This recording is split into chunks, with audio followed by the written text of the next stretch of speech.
اعوذ باللہ من الشیطان الرجیم۔ سورہ آل عمران آیت نمبر 23 سے 25 تک انشاءاللہ آج ہم پڑھیں گے۔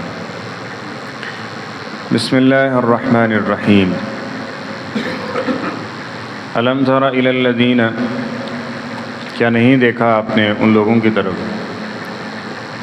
اوتوا نصیبا من الکتاب، کہ جو دیے گئے ہیں کتاب کا ایک حصہ، یدعون الی کتاب اللہ،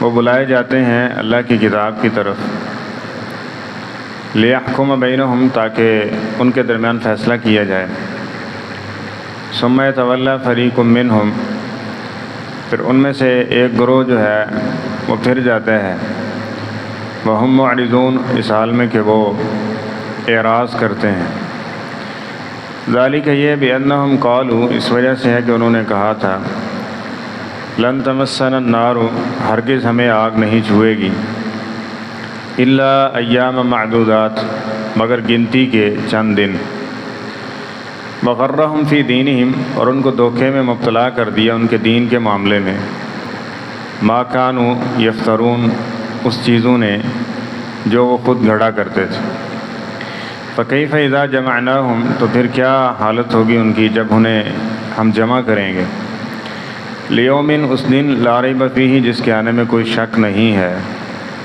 ووفیت کل نفس، اور ہر جان کو پورا بدلہ دیا جائے گا، ما کسبت، جو اس نے کمایا ہے، وہم لا یظلمون، اور اس حال میں کہ وہ ظلم نہیں کیے جائیں گے۔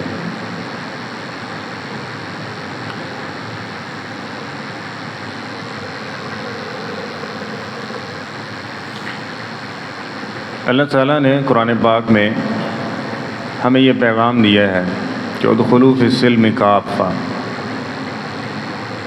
اسلام میں سارے کے سارے داخل ہو جاؤ۔ کیا مطلب ہے اس کا؟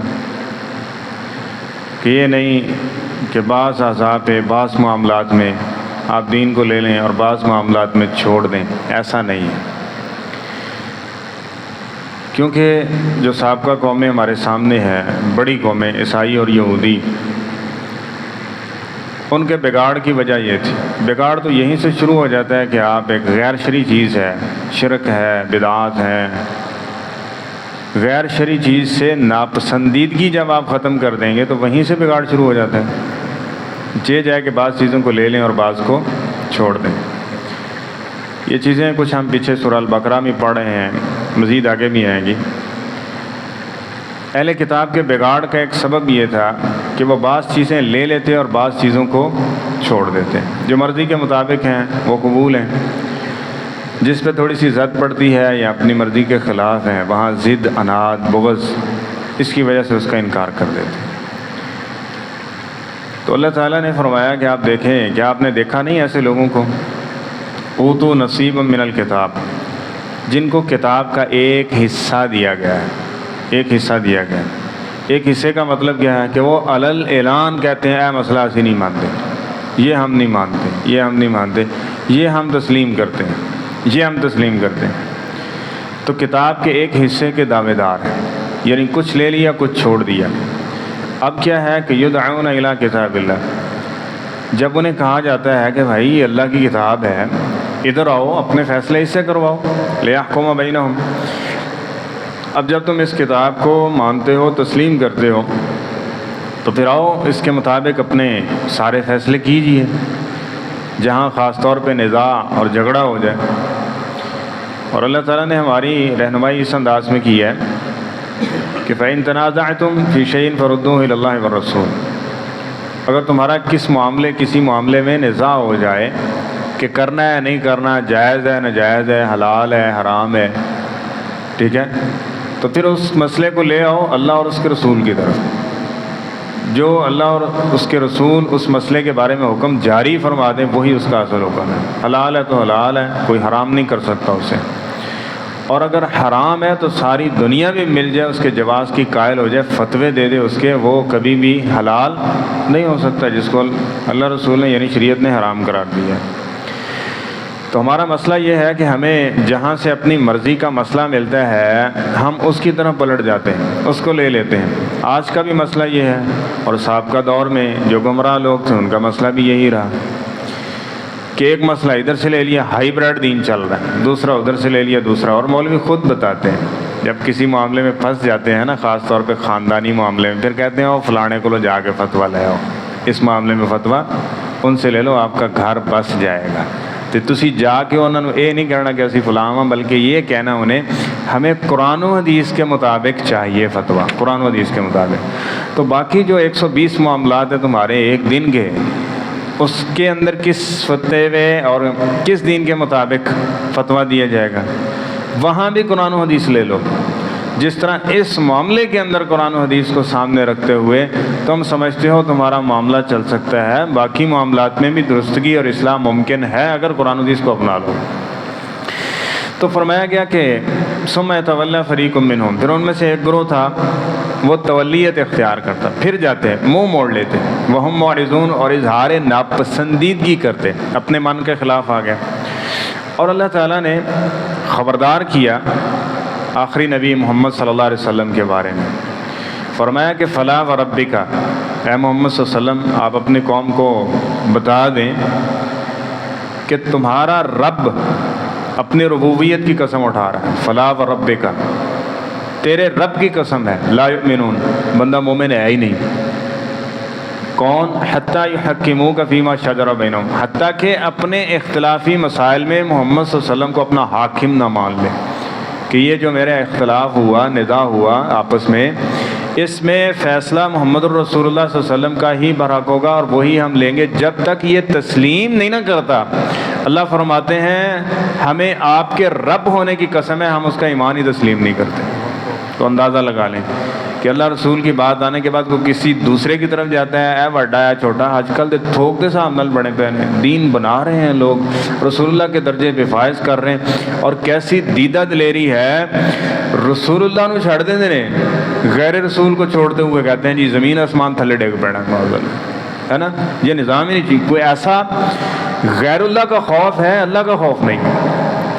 اللہ کے رسول صلی اللہ علیہ وسلم سے محبت صرف زبان کی حد تک ہے، عمل کے اعتبار سے غیر اللہ کو سر پہ سوار کیا ہوا کہ اس کو نہیں چھوڑ سکتے۔ جو انہاں گل کر دی تھی بڑیاں نے، ساڑھے مرشدہ نے، اب وہ لوہے پہ لکیر ہے، اس کو چھوڑ دیا تو معاذ اللہ ہم جہنم میں چلے جائیں گے۔ حالانکہ یہ ساری چیزیں رسول اللہ کے بارے میں اللہ نے ذکر کی ہیں۔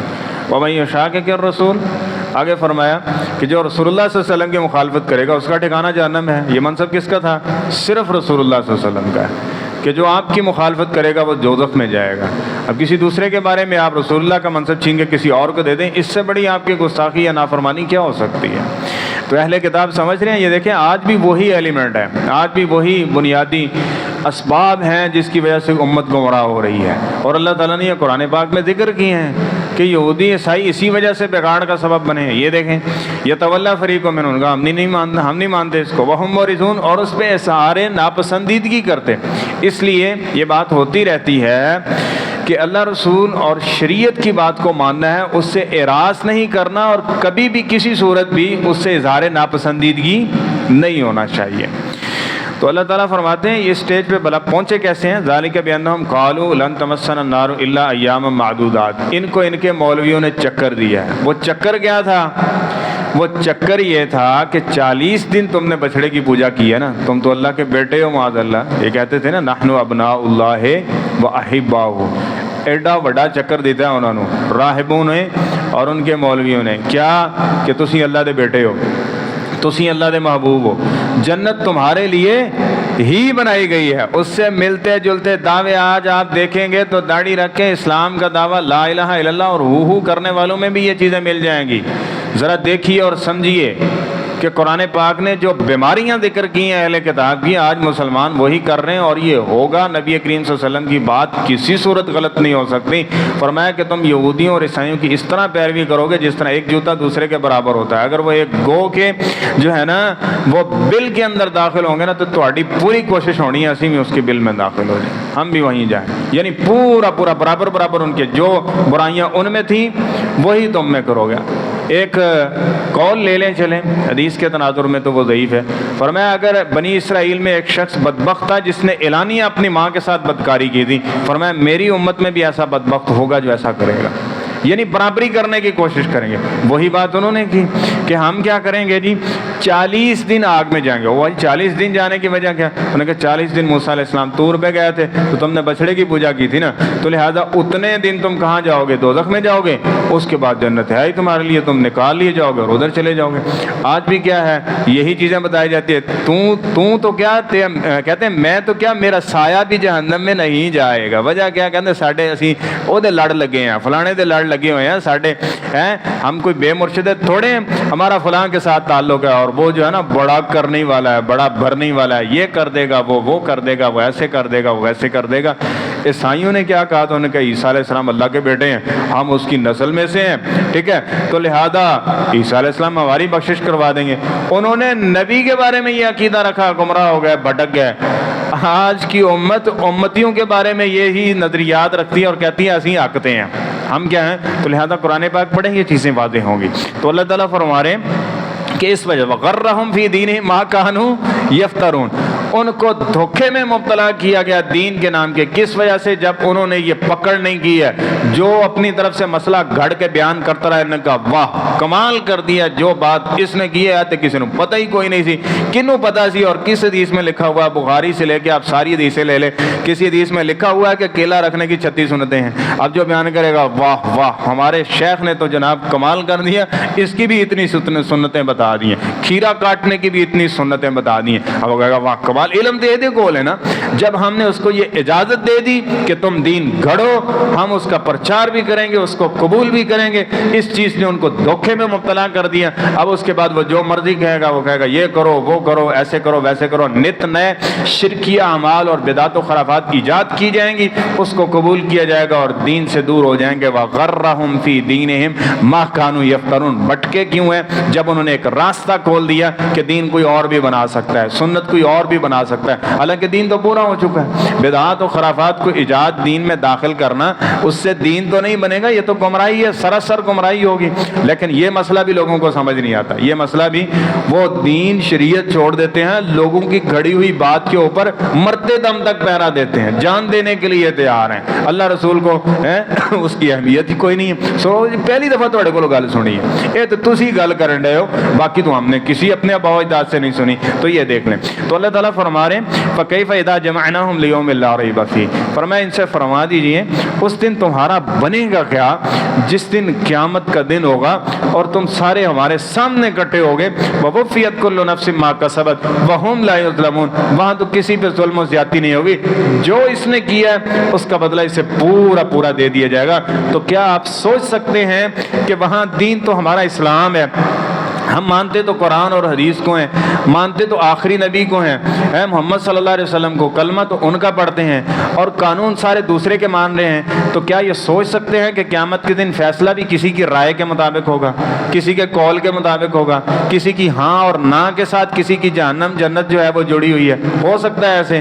جبکہ وہ رسول اللہ صلی اللہ علیہ وسلم، وہ رسول جس کی بتائی ہوئی شریعت کے ساتھ سارا معاملہ جڑا ہوا ہے، نبی کریم صلی اللہ علیہ وسلم فرمایا فرقم بین الناس، قیامت کے دن فرق کیا جائے گا کھرے اور کھوٹے کا، جنتی اور جہنمی کا۔ کس طرح؟ محمد صلی اللہ علیہ وسلم کے ذریعے، جو محمد صلی اللہ علیہ وسلم کے طریقے کے مطابق ہوگا وہ جنت کا حقدار ٹھہرے گا، جو آپ کے طریقے اور اسوے کے مطابق نہیں ہوگا وہ کسی صورت جنت میں جا سکتا نہیں جا سکتا۔ اور جن کا یہ کہہ رہے ہیں نا کہ فلانے دے پیچھے لگ کے اسی چل جانا ہے اور ساڈا تے فلانا ایڈا بڑا، فخریہ باتیں کرتے ہیں، اللہ کی قسم یہ سارے خود اللہ کے سامنے لائن لگے ہوں گے، خود ان کو لالے پڑے ہوئے ہوں گے۔ ہم کہاں مان لیں ایسی کہانیاں، سٹوریاں؟ ہم نے قرآن و حدیث پڑھا ہے جہاں پہ پیغمبر علیہ الصلوۃ والسلام نے فرمایا ہے کہ خود لوگ یہ کہہ رہے ہوں گے، بلکہ انبیاء کا طبقہ یہ کہہ رہا ہوگا رب نفسی رب نفسی، اے اللہ مجھے بچا لے، مجھے بچا لے، مجھے بچا لے۔ اور وہ جس نے ساری زندگی شراب پی کے نشے کے اندر دھت رہا ہے، صفائی ستھرائی کا اس کو پتہ نہیں ہے، اس کو تم کہہ رہے ہو کہ اس کے حکم سے فیصلہ ہوگا، اس کے حکم سے یہ ہوگا۔